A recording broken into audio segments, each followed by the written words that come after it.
নমস্কার বন্ধুরা, Bengali food জাংশনে আপনাদের সবাইকে আবারও একবার স্বাগত জানাই। আজকে আমি আপনাদের জন্য নিয়ে এসেছি ধাবা স্টাইলের চিকেন কষা। চিকেন কষা আমরা প্রত্যেকেই খুব খেতে পছন্দ করি, কিন্তু ধাবা স্টাইলে একটু অন্য রকমভাবে সেই চিকেন কষাটি তৈরি করা হয়। আজকে আমি আপনাদের সাথে সেই রেসিপি শেয়ার করব। আপনাদের যদি আমার রেসিপি ভালো লেগে থাকে তাহলে একটি লাইক, কমেন্ট ও শেয়ার করতে একদমই ভুলবেন না। আর আপনারা যদি আমার চ্যানেল নতুন ভিজিট করেন আর চ্যানেলটির ভিডিও ভালো লাগে তাহলে চ্যানেলটি সাবস্ক্রাইব করে পাশে থাকা বেল বাটনটি চাপ দিয়ে দেবেন। আমি যখনই কোনো নতুন রেসিপি দেব আপনারা খুব সহজেই সেটি দেখে নিতে পারবেন। চলুন দেখে নিই। এখানে নিয়েছি আমি চিকেন, এখানে উইথ বোন চিকেন নিয়েছি আমি। এর সাথে সাথে নিয়েছি আমি টমেটো, পেঁয়াজ কুচি, রসুন, গোটা জিরে, শুকনো লঙ্কা, স্টার অ্যানিস, কাশ্মীরি লঙ্কা গুঁড়ো, ধনে গুঁড়ো, হলুদ গুঁড়ো, গোলমরিচ, আদা, কাঁচা লঙ্কা। দেখতেই পাচ্ছেন খুব অল্প উপকরণে এবং ঘরে থাকা উপকরণেই আপনারা ধাবা স্টাইলের চিকেন তৈরি করে ফেলতে পারবেন।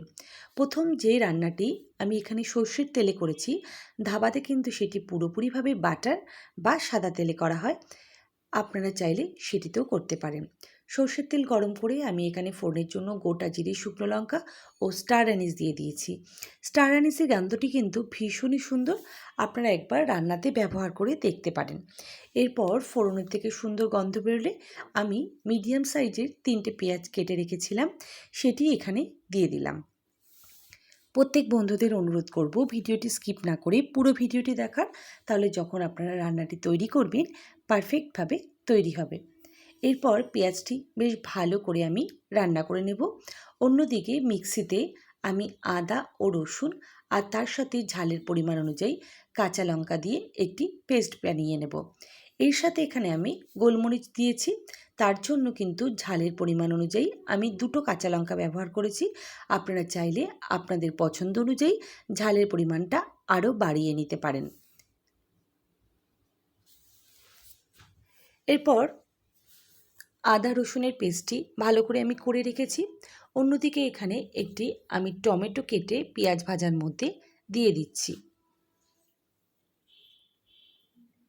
ভালো করে পেঁয়াজ ও টমেটো একসাথে আমি মিশিয়ে নেব। এরপর এটি একটু গলতে শুরু করলেই এখানে আমি আদা, রসুন, কাঁচা লঙ্কা ও গোলমরিচের পেস্টটি দিয়ে দেব। সব মশলাই আমি এরপর ভালো করে একসাথে মিশিয়ে নেব।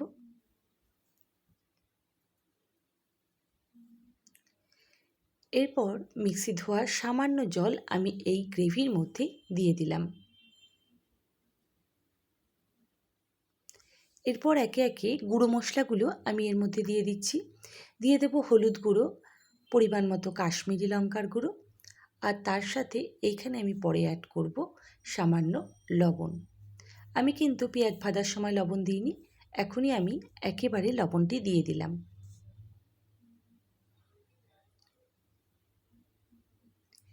গ্যাসের ফ্লেমটি আমি এই সময় একটু হাইতেই রেখেছিলাম। এরপর সব কিছু দিয়ে যখন দেখব ভালো করে মশলাটি কষে এসছে, তখন আমি চিকেনটি এর মধ্যে দিয়ে দেব। আমি কিন্তু চিকেন কোনো কিছু দিয়েই ম্যারিনেট করিনি, জাস্ট ভালো করে ধুয়ে রেখেছিলাম।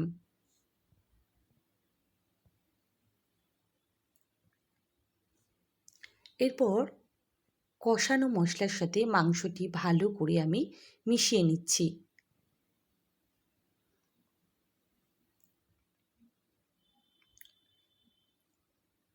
এরপর উপর থেকে খুব অল্প পরিমাণে আমি একটু চিনি ছড়িয়ে দিলাম।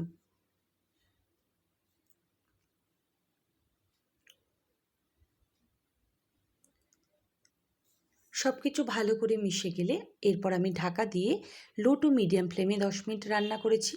দেখতেই পাচ্ছেন মাংস থেকে কতটা পরিমাণে জল বেরিয়েছে। এখানে কিন্তু এক্সট্রা করে আর জল দেওয়ার কোনো প্রয়োজন নেই।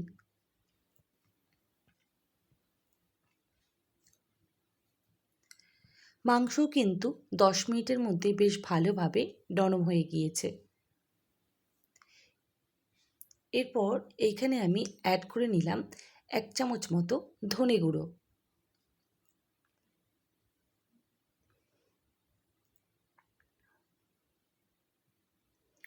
ধনে গুঁড়োটা দিয়ে ভালো করে আরও একবার মাংসটাকে আমি নাড়াচাড়া করে নিলাম।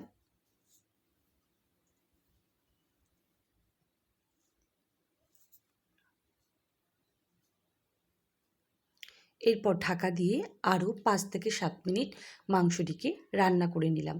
দেখতেই পাচ্ছেন গ্রেভি পুরো শুকিয়ে এসছে এবং সুন্দরভাবে মাংসটিও কিন্তু নরম হয়ে গিয়েছে। এই ধরনের মাংসগুলো কিন্তু আপনারা রুটি, পরোটা বা যে কোনো রাইস আইটেমের সাথেও খেতে পারেন, খুবই ভালো লাগবে। আজকে আমাদের ধাবা স্টাইলে চিকেন কষা পুরোপুরি রেডি হয়ে গিয়েছে। এরপর আমি একটি প্লেটে সার্ভ করে নিচ্ছি। আশা করি আমার রেসিপি আপনাদের খুবই ভালো লেগেছে। আর সবাইকে অসংখ্য ধন্যবাদ আমার ভিডিওটি দেখার জন্য। সবাই খুব ভালো থাকবেন, সুস্থ থাকবেন। দেখা হচ্ছে পরের ভিডিওতে।